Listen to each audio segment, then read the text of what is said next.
ஜெபிப்போம். பரமண்டலங்களில் இருக்கிற எங்கள் பிதாவே, உம்முடைய நாமம் மகிமைப்படுவதாக.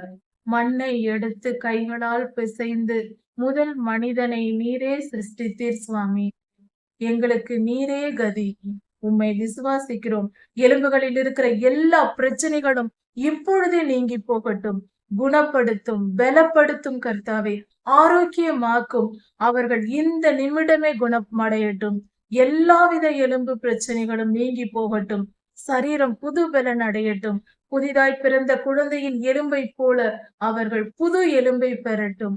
குணப்படுத்தும், பலப்படுத்தும். உம்முடைய சர்வ வல்லமை இப்படிப்பட்டவர்களுடைய வாழ்க்கையில் இன்று இறங்கட்டும் சுவாமி. இறங்கட்டும் கர்த்தாவே. உம்முடைய நாமம் மகிமைப்படுவதாக. ராஜாதி ராஜா இயேசுவாவின் நாமத்தினால் பிதாவே, ஆமென். மாரநாதா.